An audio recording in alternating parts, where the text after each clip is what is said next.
Good morning, guys. It is a beautiful Monday. You may be asking, Josh, why are you still in pajamas? What are you doing with yourself today? Well, let me tell you what I'm doing with myself today, baby. So today was actually why can't I speak? What is wrong with me? Today my class got canceled, and it is my one class, but surrounding this class is sort of a situation in which I have to walk all the way to campus to the class. I usually end up staying on campus doing work and then walk all the way back, so it's hours out of the day, even though it's for one class. It was canceled today, so I decided I'm gonna just sit back and do a full video cycle today. This is going to be for my video. I know this is coming out a lot later than the video, so it's not, it's going to be a video for episodes 3 and 4 of RWBY Volume 5. I'm going to watch, I've seen episode 3 already, but I'm going to watch it, take notes, and then I'm going to do episode 4 first time, and then first time again taking notes, and I'm going to record, edit, and pump out, hopefully today, the full video. I mean, no guarantees, obviously. I don't know what's going to come up and what I'm going to have to do, but it's going to be super nice on this beautiful Monday morning in the sturdy, swampy domain to pump out a nice piece of content there. So yeah, I'm pretty hyped. Are you? Shut it off. So I forgot that I wanted to talk, contextualize last night's shots, sort of. Last night we rewatched a pretty classic film. I don't know if you've heard of it. High School Musical 3, senior year. Now, when I was a kid, everyone enjoyed High School Musical. It was the big fad. You guys, girls, you name it. Everyone loved High School Musical. It was just the meme you can get behind. And it's still a great meme today. Like, you could still sit back, especially intoxicated with some substance. You could sit back and watch the High School Musical films and still have a great time. Now, I have seen High School Musical 1 and 2 countless times. I lost count. I've seen them so many times. Like, they're just part of the repertoire of my brain.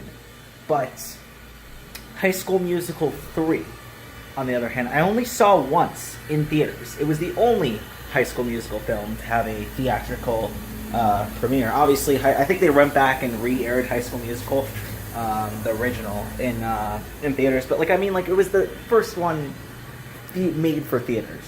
And so I only seen it once in the theater. I remember not enjoying it because I was in 4th or 5th grade. I was a kid. I had no taste. But now, I went back and watched High School Musical 3 last night, and I have to say, it is 100% kino. High School Musical 3 is absolute kino. And I don't mean this on an ironic level, because Jordy and I are both graduating college in a month, essentially. In a month, we are graduating college. Think about High School Musical 3, although it is on a smaller scale, as it is high school musical, not college musical, is that the entire film is about them leaving all their friends, all their passion, everything behind, and moving on with their lives, and saying goodbye to everyone they knew and loved, and kind of going their own individual paths into the future, while still remembering each other in their hearts. And it's a very deep movie, especially for someone like me and Jordy, who are graduating college. We are leaving all of our friends behind, this town behind, even though the town itself isn't necessarily a thing. I'll get back to that another time, but I feel like the town is sort of just an outlet for my enragement towards the bureaucratic system of the school that is absolutely atrocious. But yeah, so it's just we're leaving this life behind, this old life behind, and stepping into a new day where we're adults. And I feel like the movie really reflected on and captured me. And I have to say, it was a great movie. Like High School Musical 1 and 2, you can shit on them all you want. They're schlock. They're fun schlock. You watch them to have fun. You don't watch them as this deep analytical film. But High School Musical 3, I'd honestly say, is like a deep analytical film. I'd say it's a great movie with a lot of meaning, and I would highly recommend it. Like, it's actually really good. So, unironically, I am now a huge fan of High School Musical 3. It's a great movie. But, yeah. So, if you're in the same era of life as me, and you want a good movie to watch, go watch High School Musical 3 senior year. You may cry. You may laugh. You will laugh. You may cry. But, yeah, it's enjoyable.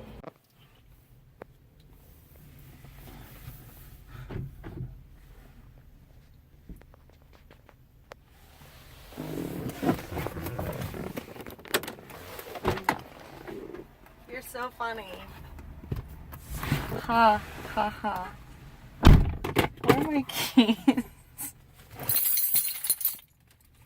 What is happening? Why are you filming this? What is going on?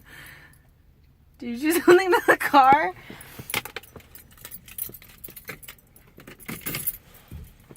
What's happening right now? Theme song.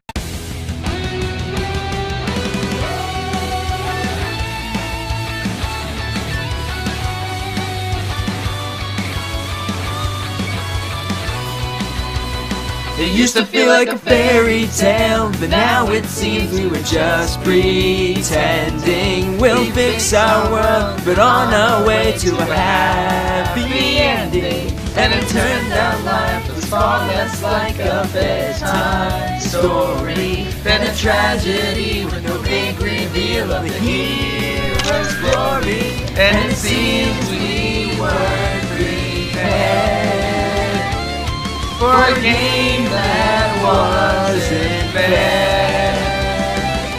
Do we just go home? Do we follow through? When our hope is gone, there is one thing we can do. Let's just live day by day, not be conquered by our sorrows. The past can't hold us down, we must break free. Inside we're torn apart, but time will mend our hearts. We're one with nothing else, let's just live. So, today, news dropped. Further news about the Harvey Weinstein situation. Apparently Harvey was using some ex-Mossad agents to cover up his dirty deeds and threaten anyone that threatened to come forth, so to say. This is a little interesting to me, not because I'm particularly have any association to the Harvey Weinstein situation. That's tragic, I guess they are, but the way they described these